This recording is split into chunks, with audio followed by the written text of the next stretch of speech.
Boa noite, meus irmãos, minhas irmãs, a paz do Senhor, Pastor Júlio Henrique. Logo mais estaremos anunciando a palavra do nosso Deus, mas por hora vamos iniciar com uma oração e em seguida estaremos adorando o nosso Deus com louvores, com hinos e cânticos espirituais. Vamos falar com Deus? Pai Celestial, em nome de Jesus Cristo, nosso Senhor e Salvador, suplicamos que o Senhor esteja conosco nesta noite, que o Senhor fale aos nossos corações, que o Senhor nos dê a direção. Precisamos ouvir a Tua voz, Senhor, a Tua palavra que é lâmpada para os nossos pés e luz para os nossos caminhos. Pedimos perdão pelos pecados cometidos, pela omissão, pela negligência, por tudo aquilo que fizemos que entristeceu o Espírito Santo. Renova-nos, Senhor, dá-nos um coração puro, um coração cheio de gratidão, alegria e cheio da força do Espírito Santo. Esta é a nossa oração no nome do Senhor Jesus Cristo. Amém. Satisfação é ter a Cristo, não há melhor prazer já visto. Sou de Jesus e agora eu sinto satisfação sem fim. Vamos cantar este cântico bastante conhecido na nossa igreja. Todos juntos, vamos lá.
Irmãos, vamos agora à palavra do nosso Deus. Hoje nós iniciamos uma série de mensagens de exposição bíblica da carta aos Filipenses. E nós vamos fazer agora a leitura do texto de Filipenses, capítulo 1, até o versículo 11. Você pode acompanhar atentamente a leitura da palavra do Senhor. Filipenses 1, do 1 ao 11. Diz assim a palavra do Senhor. Paulo e Timóteo, servos de Cristo Jesus, a todos os santos em Cristo Jesus que estão em Filipos, com os bispos e diáconos. A vocês, graça e paz da parte de Deus, nosso Pai, e do Senhor Jesus Cristo. Agradeço a meu Deus toda vez que me lembro de vocês.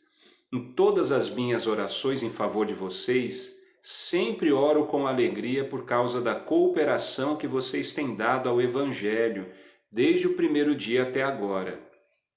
Estou convencido de que aquele que começou boa obra em vocês vai completá-la até o dia de Cristo Jesus. É justo que eu assim me sinta a respeito de todos vocês, uma vez que os tenho em meu coração, pois quer nas correntes que me prendem, quer defendendo e confirmando o Evangelho, todos vocês participam comigo da graça de Deus. Deus é minha testemunha de como tenho saudade de todos vocês, com a profunda afeição de Cristo Jesus. Esta é a minha oração.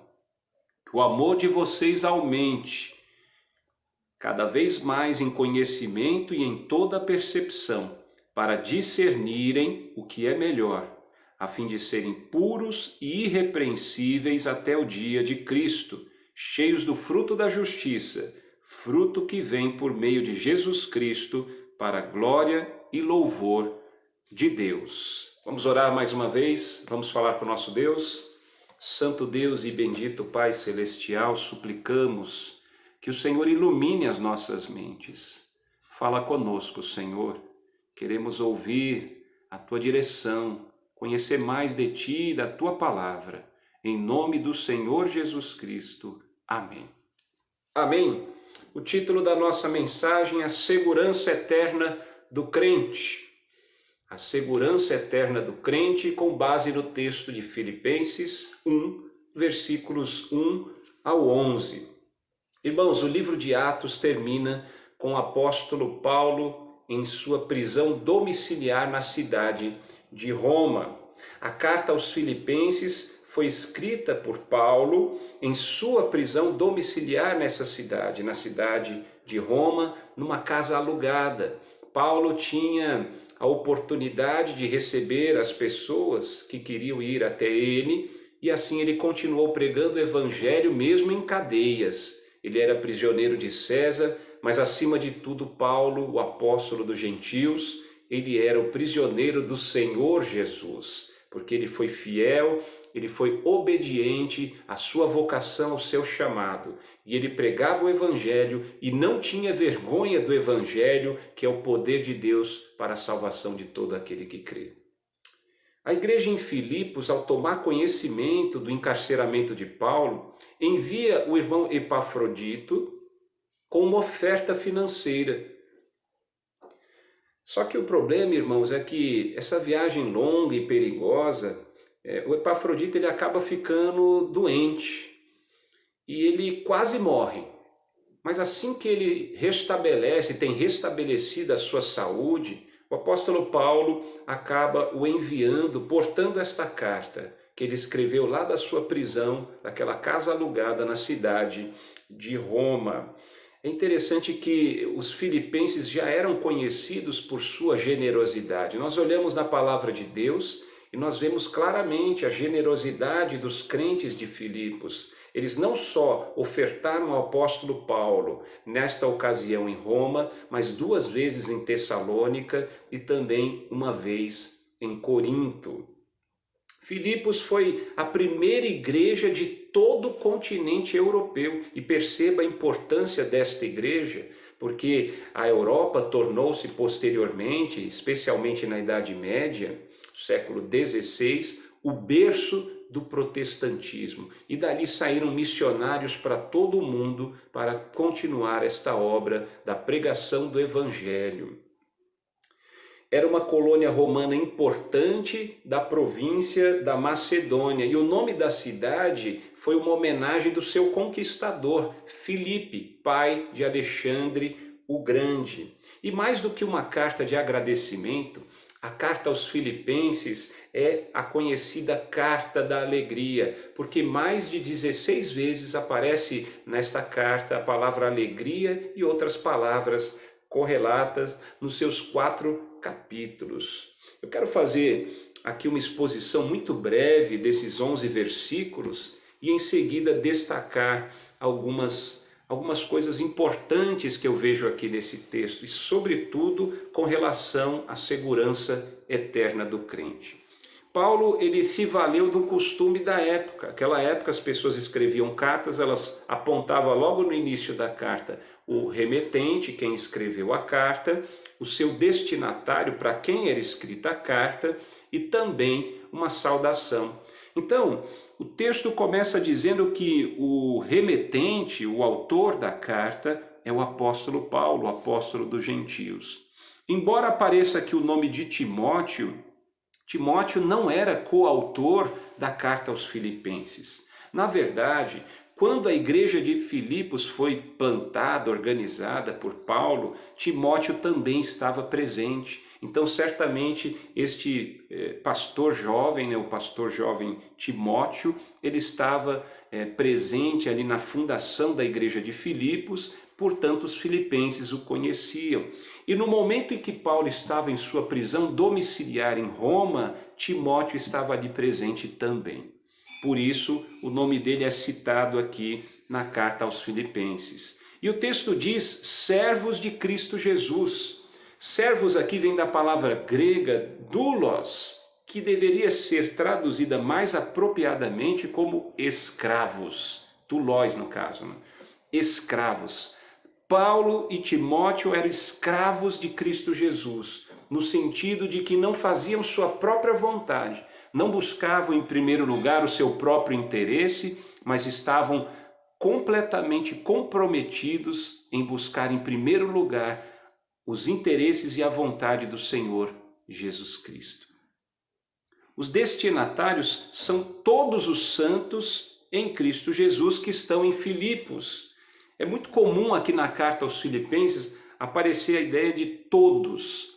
Paulo, ele dirigia toda esta alegria que ele demonstra no seu coração, esses elogios efusivos aqui aos crentes de Filipos, com relação a todos os crentes da cidade de Filipos, sem exceção.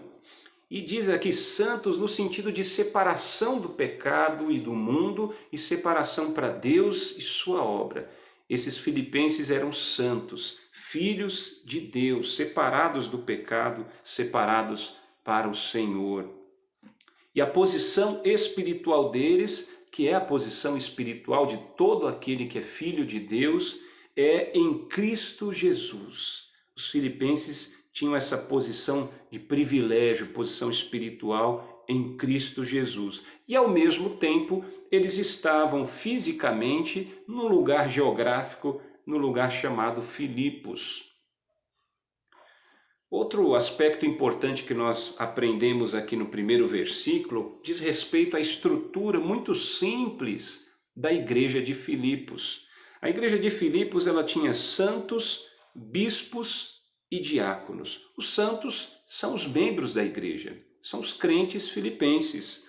Os bispos e diáconos também são crentes de Filipos, mas são aqueles que têm algum cargo, ofício na igreja. A palavra bispos aqui vem do grego, da ideia de supervisão, aqueles que administravam, que lideravam. Portanto, os bispos eram os pastores da igreja de Filipos. E diáconos são os ministros, não líderes, mas aqueles que servem, possivelmente as coisas materiais, como as finanças, por exemplo. Portanto, a estrutura da igreja de Filipos era composta pela membresia, os santos, os pastores, uma pluralidade de pastores e também uma pluralidade de diáconos. E finalmente a clássica saudação do apóstolo Paulo, ele fala aqui na sua saudação, graça e paz. Graça e paz, aquela graça e a paz que vem do trono celestial, sobretudo naqueles momentos de necessidades, de lutas, de dificuldades, e tão necessários na vida de todo crente. Graça e paz da parte de Deus nosso Pai e do Senhor Jesus Cristo. O apóstolo Paulo coloca aqui no mesmo nível de autoridade o Deus Pai e o Deus Filho. Portanto, nós cremos que o apóstolo Paulo não tinha dúvidas a respeito da divindade de nosso Senhor Jesus Cristo. E Paulo, na continuidade da carta, demonstra toda a gratidão, toda a alegria em seu coração aos crentes de Filipos. Importante que se diga, Paulo, quando viu Epafrodito, possivelmente veio à sua memória a recordação dos crentes de Filipos, não só porque ele foi aquele que iniciou a igreja na cidade de Filipos, mas sobretudo por conta do comprometimento, do envolvimento, da cooperação dos filipenses com o evangelho, desde o primeiro momento, quando a igreja foi fundada em Filipos, até aquele momento preocupante em que o apóstolo Paulo estava encarcerado, preso na cidade de Roma. Então Paulo, ele revela em toda a carta aos Filipenses, são somente 4 capítulos, ele revela todo o seu amor e a alegria, a afeição que ele tem pelos filipenses, especialmente porque eles demonstravam esse comprometimento com a causa do Evangelho. Eles estavam preocupados em fazer o Senhor Jesus Cristo conhecido, seja através das contribuições financeiras. Eles estavam ajudando a sustentar o apóstolo Paulo, e eles haviam feito isso mais de uma vez. Demonstravam generosidade, seja através desta preocupação, possivelmente oração, é claro, mas também de enviar ali a oferta por meio desse irmão especial, tão elogiado também na carta pelo apóstolo Paulo, o irmão Epafrodito. E assim, Paulo ele vai apresentar uma oração em favor dos filipenses, isso está a partir do versículo 9 até o 11. Ele pede a Deus que o amor dos filipenses aumente em conhecimento e percepção. Ele pede a Deus também que eles discernam o que é melhor. E ele pede que eles sejam puros e irrepreensíveis, de tal modo que sejam cheios do fruto da justiça, e a origem, a procedência desses frutos, ou desse fruto, é do próprio Senhor Jesus Cristo. E finalmente ele mostra ali no finalzinho, na parte B do versículo 11, que o propósito, o objetivo de tudo isso é a glória de Deus. Assim, irmãos, eu quero fazer alguns destaques especiais com respeito principalmente ao que está no versículo 6 e nos versículos 9 ao 11, que nos apresenta argumentos e fundamentos importantes sobre a segurança eterna do crente. Há cristãos que são atormentados pela dúvida ou a possibilidade da perda da salvação. O crente pode perder a salvação? Quando pecamos, nós perdemos a salvação? E alguém pode ter certeza da salvação? Filipenses 1,6 é um texto bíblico que fortemente fundamenta o ensino da segurança eterna do crente. A razão pela qual o crente persevera na fé e obediência a Cristo não está na sua própria força, mas em Jesus Cristo, que no Espírito Santo o preserva.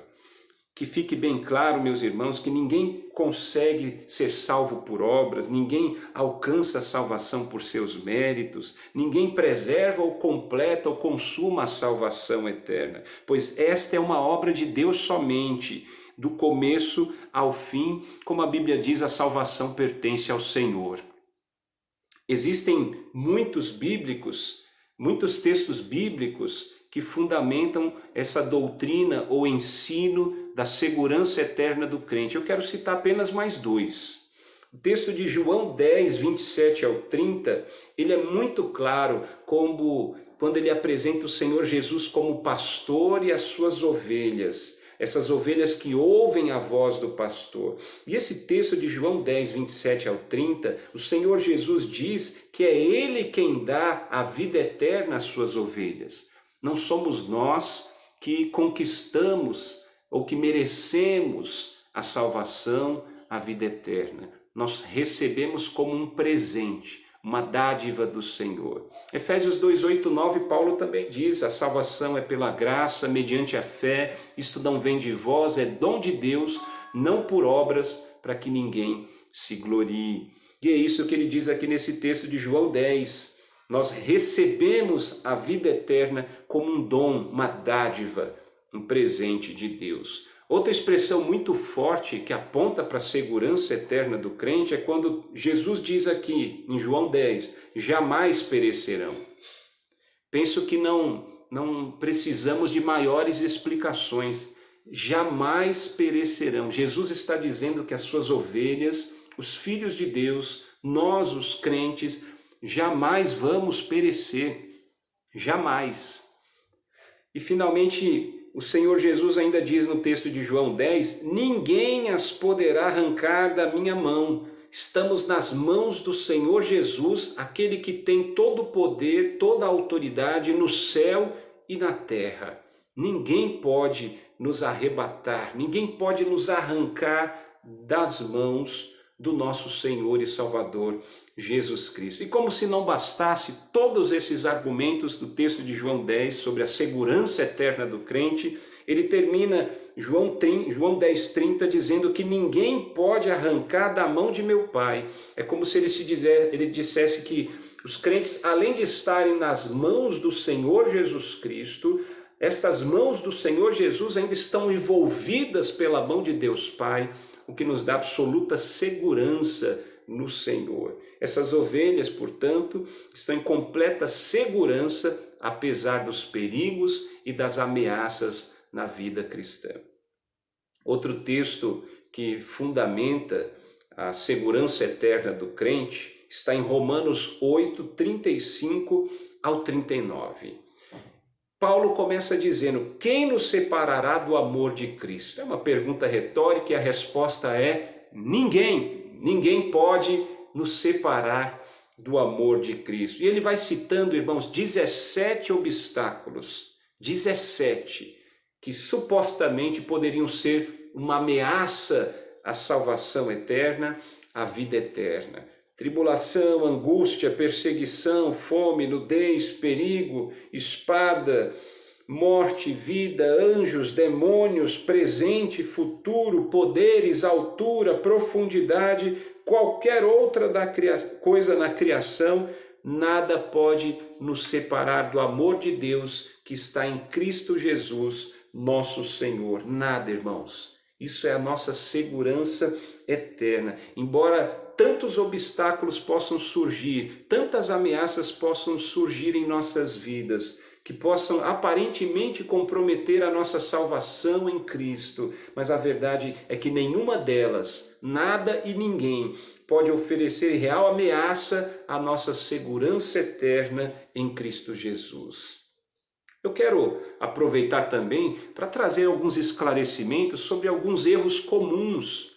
Pessoas que comentam a respeito da doutrina, do ensino da segurança eterna do crente e acabam se apegando a alguns equívocos. O primeiro, o crente não sofre, não está sujeito a perigos. Há quem diga que os que defendem a segurança eterna do crente entendem que o crente não está sujeito, está imune aos perigos na vida, às aflições. Isto não é verdade. O próprio Senhor Jesus disse: no mundo tereis aflições, mas tende bom ânimo, eu venci o mundo. O salmista também disse: muitas são as aflições do justo, mas o Senhor o livra de todas. Paulo estava preso em Roma, irmãos. Ele era um homem de Deus, fiel e obediente à sua vocação ao Senhor Jesus, estava preso. Epafrodito, que foi tão elogiado pelo apóstolo Paulo, ele adoeceu gravemente, quase morreu. Todos os apóstolos, com exceção do apóstolo João, tiveram morte violenta, foram martirizados. Quando consultamos a galeria dos heróis da fé lá de Hebreus 11, nós verificamos que muitos irmãos e irmãs, homens e mulheres de Deus, pessoas firmes no Senhor Jesus, tiveram destino, pelo menos aqui seu fim aqui nessa vida terrena, muito cruel, com violência. Romanos 8:35 ao 39, que nós citamos, apresenta aí 17 obstáculos que aparecem, que surgem em nossas vidas. Então, meus irmãos, não é verdade. Nós cremos sim na segurança eterna dos crentes, é o ensino da Bíblia Sagrada, que é a palavra de Deus, nossa única regra de fé e prática, mas nós não acreditamos que o crente esteja imune, esteja blindado aos problemas da vida. Isto não é bíblico. Outro equívoco muito comum a respeito da segurança eterna do crente é aquele que diz que o crente nunca peca. Ora, se nós estamos seguros eternamente nas mãos do Senhor Jesus, de Deus Pai, que jamais vamos perecer, então nós não pecamos. Isso também não é verdade. O único homem que passou aqui pela terra, que não teve nenhum pecado, foi nosso Senhor e Salvador Jesus Cristo. Somente Ele. Agora, os grandes personagens da Bíblia e grandes personagens da história da igreja, eles também pecaram. Noé se embriagou, Abraão mentiu sobre a sua esposa Sara, Davi adulterou e matou. Pedro negou o Senhor Jesus 3 vezes. Embora Paulo não cite os pecados dos filipenses, pode ter certeza que os crentes de Filipos também eram pecadores. Embora nós crentes, aqueles que estão em Cristo Jesus, todos nós já somos pecadores, mas pecadores arrependidos, que fomos lavados e remidos no sangue de Jesus Cristo. A segurança eterna, ela traz encorajamento para o crente enfrentar as lutas da vida, para lutar contra o pecado e as tentações. Por vezes o crente pode até cair, inclusive em pecados graves. Mas nestas circunstâncias, o verdadeiro crente, ele vai sentir culpa, vai sentir vergonha, sentimento de tristeza e dor, e pelo poder do Espírito Santo, convencido do pecado, ele vai se voltar para Deus em sinceridade e com arrependimento, com o coração contrito, um espírito quebrantado. Irmãos, a questão é, quando pecamos, nós não devemos fugir de Deus, nós devemos, na verdade, correr na direção do Senhor, com esse espírito quebrantado, com um coração contrito, cheios de arrependimento sincero, e assim Deus, ele não vai nos rejeitar. A Bíblia diz em 1 João 1,9, se confessarmos nossos pecados, ele é fiel e justo para nos perdoar os pecados e nos purificar de toda injustiça. Quando o crente peca, ele não perde a salvação. Todo crente pode cair em pecado, mas não pode se perder eternamente. E um outro equívoco, um erro comum com respeito à doutrina da segurança eterna do crente é o seguinte: o crente pode levar uma vida descuidada. Talvez esse seja o erro mais grotesco. A Bíblia não dá nenhuma base para esse entendimento, é um equívoco. O crente não pode levar uma vida descuidada. Veja os exemplos do apóstolo Paulo, dos filipenses. Veja os exemplos de crentes, homens e mulheres de Deus ao longo da história da igreja. Pessoas piedosas, pessoas íntegras, verdadeiras, não perfeitas, mas pessoas que se esforçam e perseveram na fé cristã, que dão bom testemunho. A ideia de que o crente pode viver de qualquer jeito, porque está seguro em Cristo, não é uma ideia bíblica. E eu quero citar aqui um texto que talvez vai esclarecer muitas pessoas. 1 João 2,19 diz assim: eles saíram do nosso meio, mas na realidade não eram dos nossos, pois se fossem dos nossos, teriam permanecido conosco. O fato de terem saído mostra que nenhum deles eram dos nossos. Esse texto ele é muito claro no sentido de mostrar que o crente, se ele cai, aliás, o crente, se ele é verdadeiramente um filho de Deus, ele vai voltar para o Senhor Jesus. Mas se ele decai da graça e permanece resoluto no seu pecado, sem arrependimento, então, na verdade, este nunca foi um verdadeiro crente. Ele nunca foi um verdadeiro crente. Como diz aqui o texto de 1 João 2,19, saíram do nosso meio, estava entre nós, entre os crentes, na igreja, mas na realidade não eram dos nossos. Não se engane, irmãos. Aquela decisão, mediante um apelo, talvez seja uma decisão intelectual, emocional, a pessoa se emocionou com a pregação, talvez convencida intelectualmente com as palavras, a palavra de Deus é maravilhosa, mas se o Espírito Santo não a regenerar, se ela não nasceu de novo, se o Espírito de Deus não passar a habitar nela, se ela não receber vida espiritual, não nascer de novo, então não há verdadeira salvação, não há genuína salvação eterna. E essa pessoa pode até ter e levar uma vida religiosa, vai se parecer conosco, o joio se parece com o trigo, mas no final, no dia da colheita, nós vamos ver a diferença do joio e do trigo, eles serão separados. O crente nasceu de novo, tem nova vida em Cristo, não vive na prática do pecado. Quem vive na prática do pecado é filho do diabo. O crente é filho de Deus, é filho da luz. Ele pode até cair, mas se arrepende e volta para os caminhos retos do nosso Deus. Pelo poder e amor de Deus, os crentes permanecem de pé. Não por acaso o apóstolo Paulo diz: aquele que está de pé, cuide para que não caia. Quem está em Cristo o ama e obedece os seus mandamentos. Todo crente se esforça para ter uma vida digna do Evangelho, não vive na prática do pecado. Irmãos, Paulo ele expressa no texto de Filipenses 1,6 sua absoluta confiança em Deus, que começou e completará a boa obra. A boa obra aqui é a salvação, a vida eterna, no contexto diz respeito aos filipenses, né? A salvação é obra de Deus e somente dele. Eu quero, como eu já disse, destacar aqui alguns fatos que fundamentam a segurança eterna do crente. Eu quero destacar 3 fatos que fundamentam a segurança eterna do crente, esse ensino que é bíblico, com base aqui nos versículos de Filipenses no capítulo 1.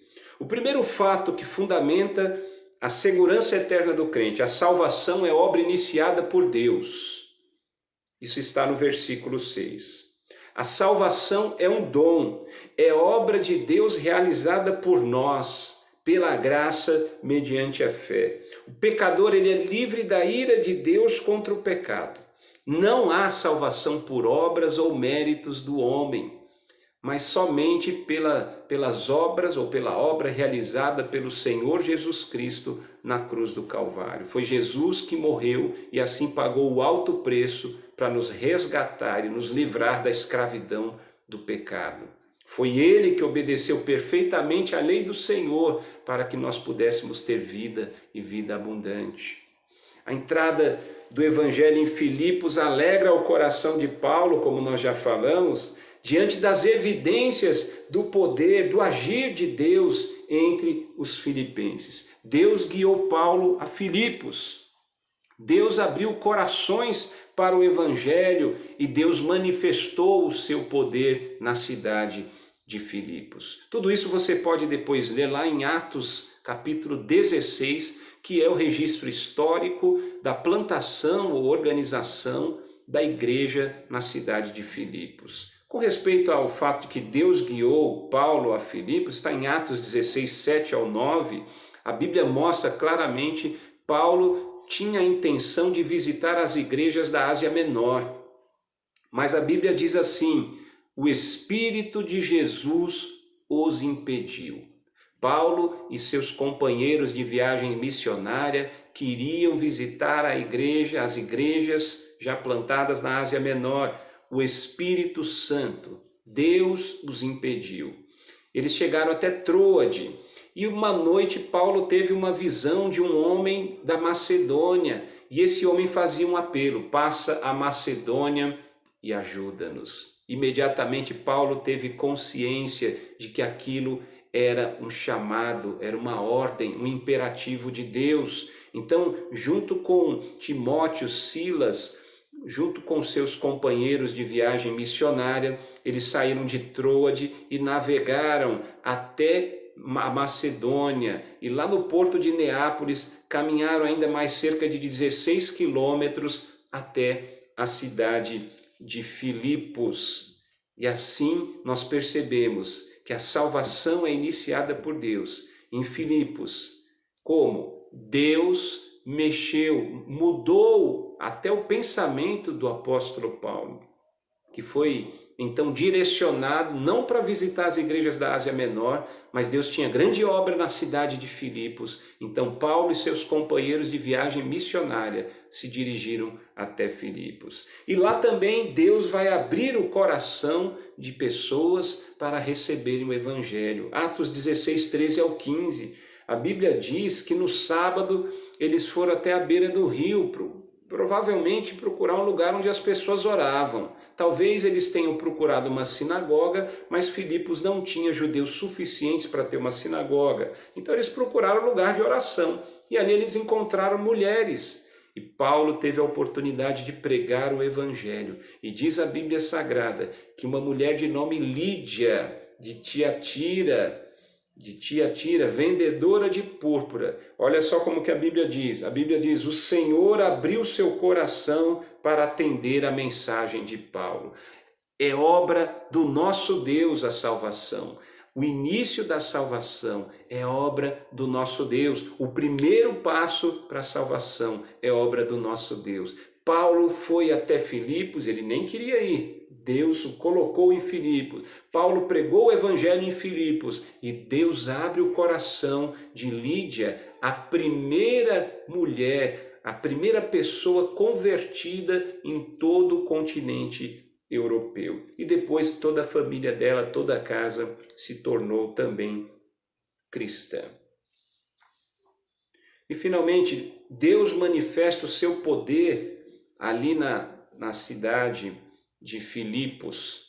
Paulo, ele expulsa um demônio que possuía uma jovem, um espírito de adivinhação. Essa jovem, ela adivinhava o futuro e dava lucro para alguns homens. Estes homens, quando viram ela liberta, ao invés de se alegrarem pela libertação daquela endemoniada, a mulher agora estava consciente, estava em paz. Não, eles estavam preocupados com o lucro que deixaram de receber. Carregaram Paulo e Silas até a praça principal e os entregaram às autoridades. Os magistrados então determinaram açoites contra Paulo e Silas e depois eles foram lançados num cárcere, numa prisão. E diz a Bíblia que por volta de meia-noite, Paulo e Silas cantavam e louvavam a Deus. E naquele momento, Deus promoveu um terremoto muito forte, que abriu as portas da cadeia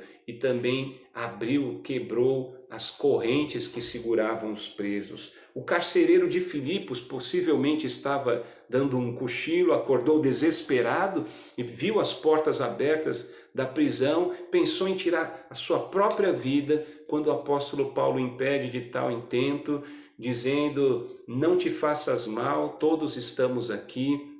Ele se aproxima de Paulo, possivelmente trêmulo, com muito medo, e aí pergunta como é que ele podia ser salvo. Atos 16:31 é o registro do que Paulo respondeu: crê no Senhor Jesus e serás salvo tu e tua casa. Que grande milagre, não somente o terremoto que abriu as portas da cadeia, que soltou as correntes dos presos, mas também o poder de Deus que impediu que um homem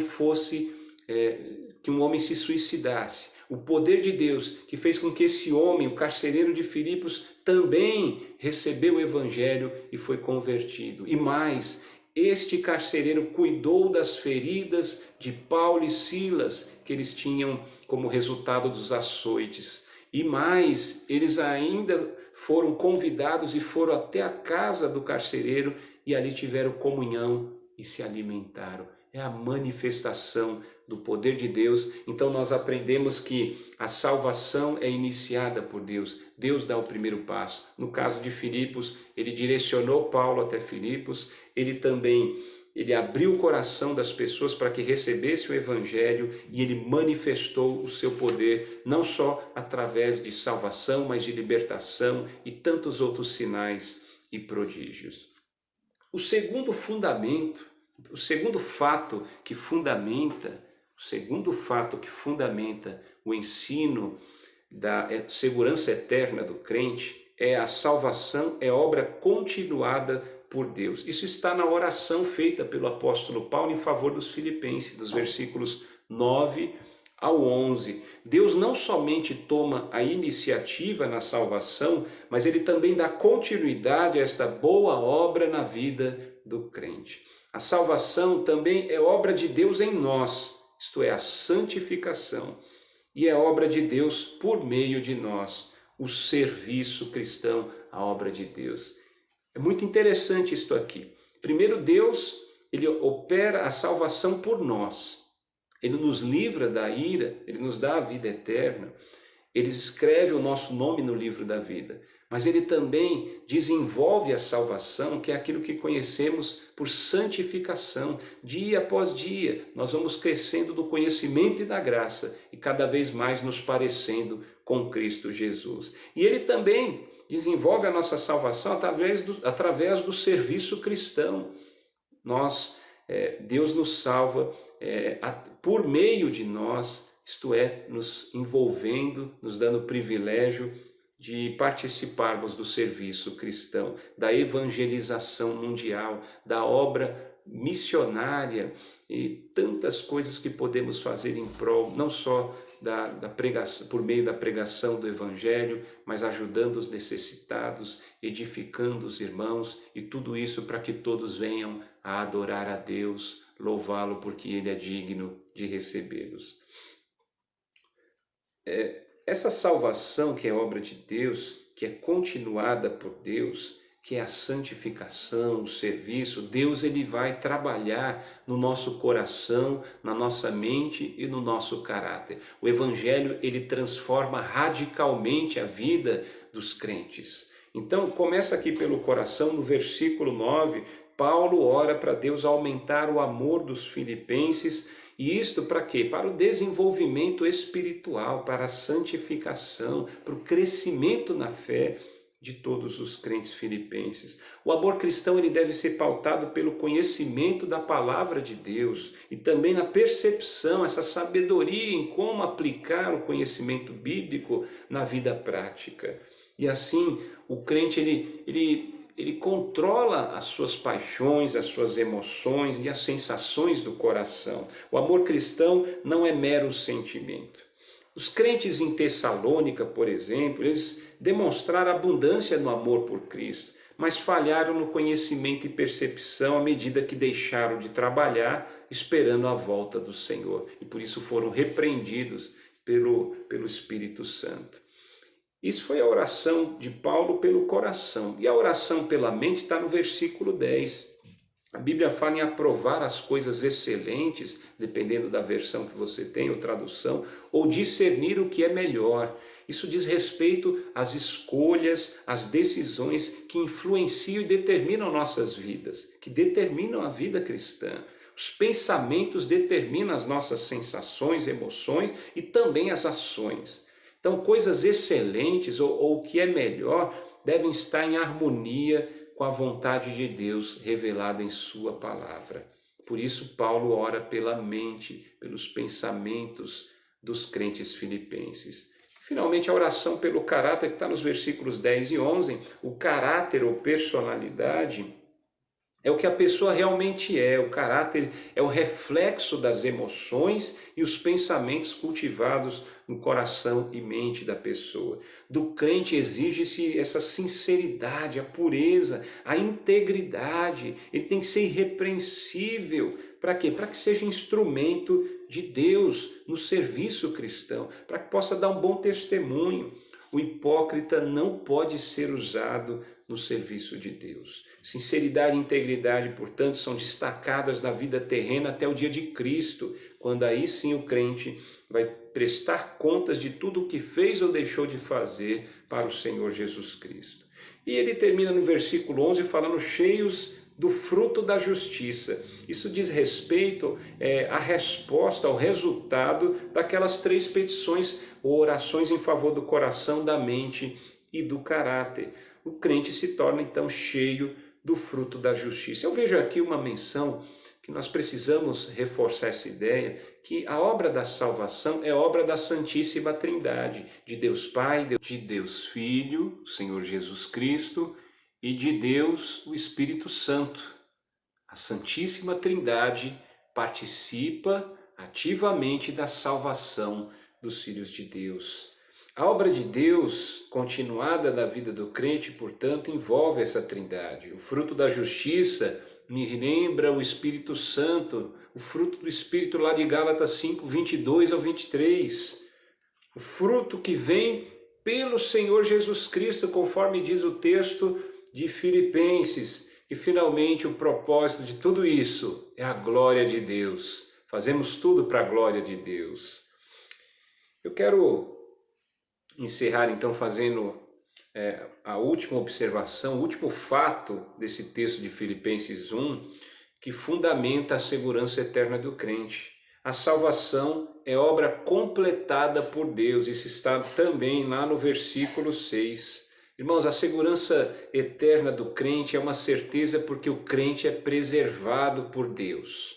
Por isso, Paulo tinha certeza de que aquele que havia começado a boa obra nos Filipenses iria completá-la até o dia de Cristo Jesus. O dia de Cristo Jesus é uma menção à volta do Senhor, é a segunda vinda de Jesus Cristo, quando ele volta para buscar a sua igreja e levá-la para o céu. E talvez também uma possível menção ao tribunal de Cristo, quando todos nós compareceremos diante do Senhor e vamos prestar contas de tudo o que fizemos, de acordo com as nossas obras, né? O fato é que traz grande conforto saber que Deus iniciou e vai consumar a salvação em nossas vidas. Por isso o crente não pode perder a salvação. Você, filho de Deus, você, filha de Deus, você não pode perder a salvação, e é por isso que nós falamos uma vez salvo, salvo para sempre. E eu quero finalmente fazer as considerações finais, dizendo que a segurança eterna do crente é o ensino bíblico que diz que a salvação eterna é obra de Deus do início ao fim. O Deus eternamente amoroso, Deus imutável, Deus que não muda, infinitamente poderoso e bondoso, ele termina a boa obra que ele mesmo começou. Isso inclui a continuação da salvação por meio da obra graciosa e santificadora do Espírito Santo no coração, na mente e no caráter de todo crente. Os crentes são alvos da graça eletiva, da graça santificadora e perseverante de Deus. Na verdade, o crente somente persevera na obediente fé em Cristo, porque o Senhor o preserva até o fim, e isto para a glória e louvor do próprio Deus. Podemos ter certeza da salvação, porque ela é uma obra que não depende de nosso esforço ou dos nossos méritos, mas única e exclusivamente do começo ao fim, da poderosa mão do Senhor em sua infinita graça e poder. O ensino da segurança eterna dos crentes promove o fortalecimento da fé cristã e o encorajamento em meio aos sofrimentos e perigos da vida, mas não anula a nossa responsabilidade, a necessidade da perseverança do homem. Paulo mesmo em Filipenses 1,5, ele elogia a cooperação do Evangelho desde o início com respeito aos crentes de Filipos. Deus não somente salva, mas ele também santifica e capacita para o serviço cristão. Portanto, os crentes não podem permanecer indiferentes, apáticos e nem serem preguiçosos. A segurança eterna também nos encoraja a servir na obra de Deus até a volta do Senhor Jesus. Como diz no Evangelho de Mateus 24:14, este Evangelho do Reino será pregado em testemunho a todas as nações e então virá o fim. Amém? Que Deus seja louvado. Vamos encerrar então fazendo mais uma oração. Eu já aproveito para desejar a você um final de semana abençoado na presença do Senhor. Vamos orar? Pai de amor, Pai celestial, nós te agradecemos por tua palavra. Muito obrigado, Senhor, porque podemos confiar e descansar nas tuas promessas. Sabemos que o Senhor, conforme diz na sua palavra, o Senhor nos sustenta, o Senhor nos guarda, o Senhor nos livra de todo mal. O Senhor tomou a iniciativa em nossa salvação, o Senhor tem desenvolvido a salvação nos santificando, e o Senhor também há de consumar esta salvação. Ó Deus, em nome de Jesus Cristo, que isto venha ao encontro das nossas necessidades e que venha trazer paz ao coração aflito, que venha renovar a esperança daquele que está desesperado, que venha levantar o caído, que venha incomodar aquele que está acomodado na sua zona de conforto. Meu Deus, nós precisamos do poder do Espírito Santo todos os dias de nossas vidas, até a volta do Senhor Jesus Cristo. Amém e amém. Graças a Deus. Pela fé no Filho de Deus, eu sou vencedor. Cantemos essa bela canção.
Amém.